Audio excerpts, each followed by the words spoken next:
Good day everyone, I am Ryan Joseph Piakbang from BSIT 2201, and today I will be demonstrating how to configure DHCP and static routing using the network address 10.64.0.0/10. We'll be working with two routers and multiple end devices, setting up dynamic IP addressing through DHCP and manually defining static routes to ensure inter-network communication. So, let's get started. Ang una natin gagawin is i-configure natin ang router 0. Mag-enable tayo ng DHCP at mag-a-assign ng IP sa mga interfaces. So, ito muna. Router 0.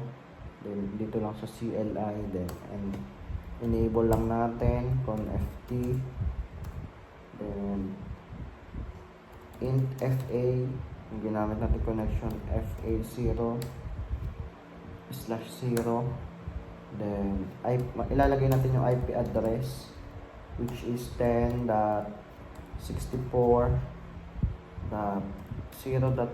Then yung subnet mask niya is 255.255.240.0. Then no shutdown lang natin. Next is IP DHCP na natin. IP DHCP excluded address. Excluded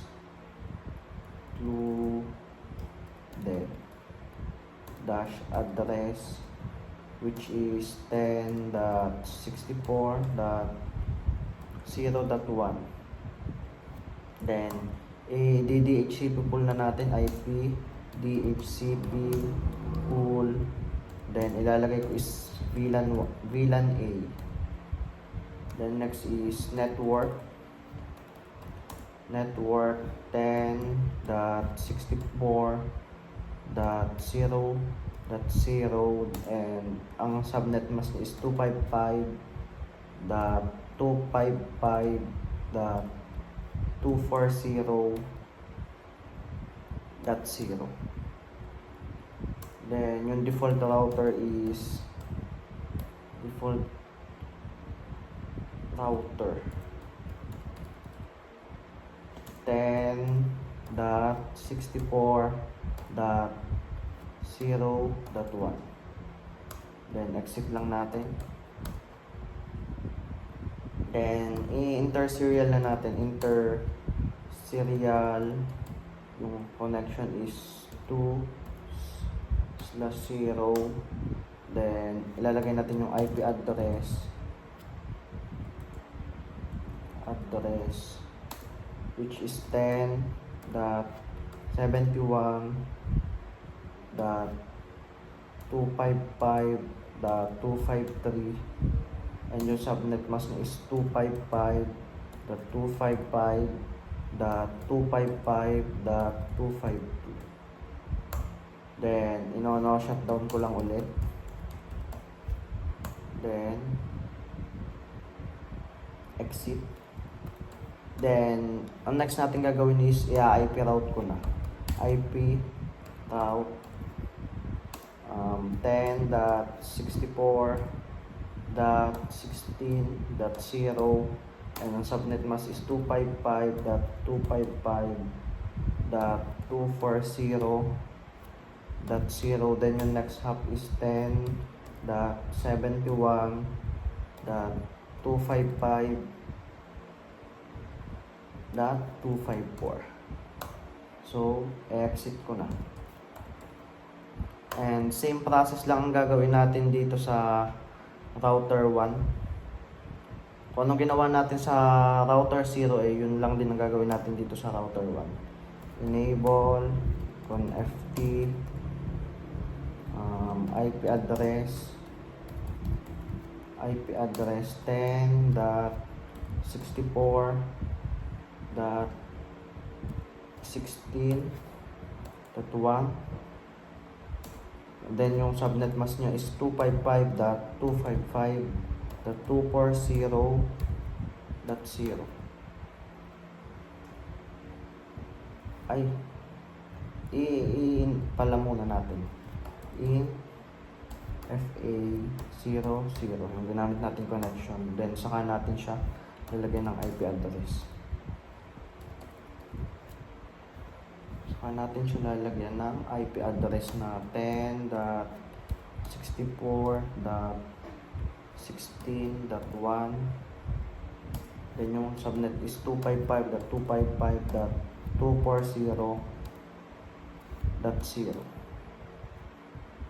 Then, saka natin no shutdown. Then, ano na natin, DHCP excluded na ulit natin. IP DHCP excluded address, which is 10.64.16.1. Then, IP DHCP ulit natin. Pool. And ilalagay ko naman siya is VLAN. Then, lalagay natin ang network, which is 10.64.16.0. Then, yung subnet mask niya is 255.255.240.0.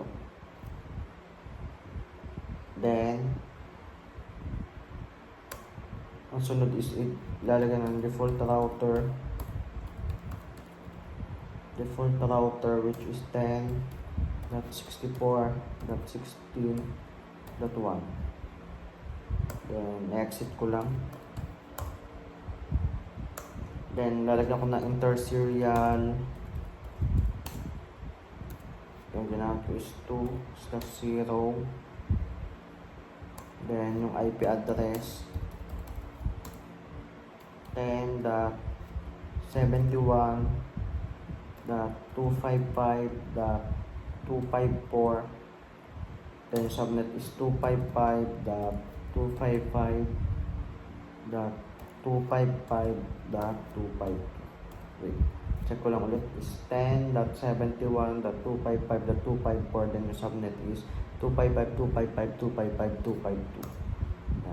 No shutdown ko na. Then, exit. Then, i-IP route ko lang ulit. IP route 10.64. Wait lang. 10. IP route 10.64.0.0. Then, yung subnet is 255.240.240.0.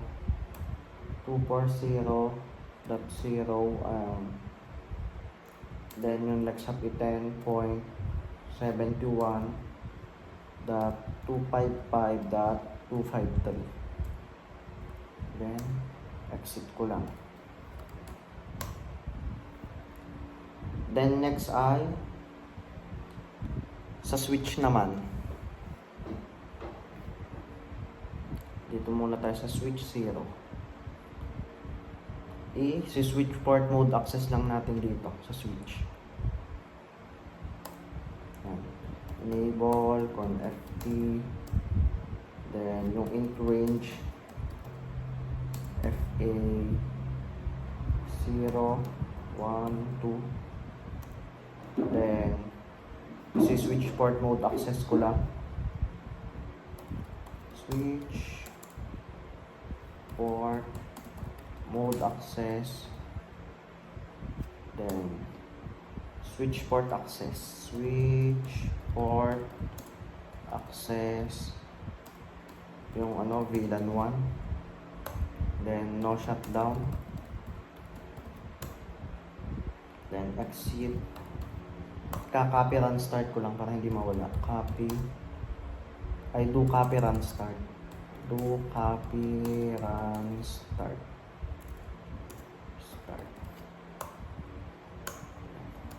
Then, same lang ng process dito sa switch 1.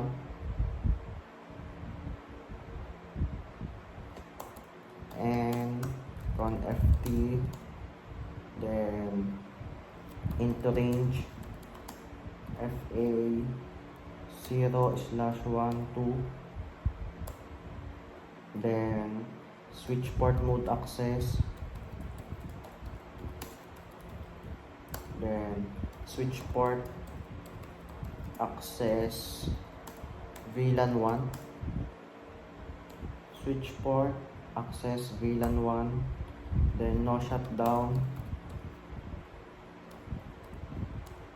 exit ko lang, then do copy run start, do copy run start. Yan. Then ang gagawin lang natin ay papalitan nyo lang yun sa PC. Gagawin natin DHCP. Magre-request tayo. Yan. Static to DHCP. Then kapag successful yan. Okay yan. Kapag successful. Desktop IP. Gagawin lang natin yan sa lahat ng PC. Desktop. Yan. Yan. Successful. Then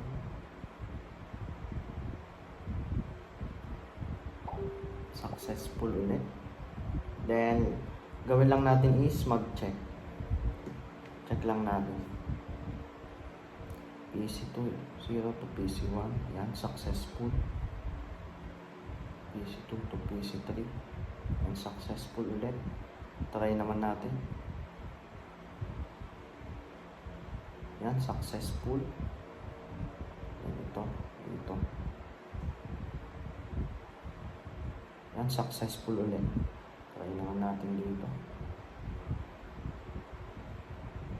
Yan, successful. So, kita naman natin is successful.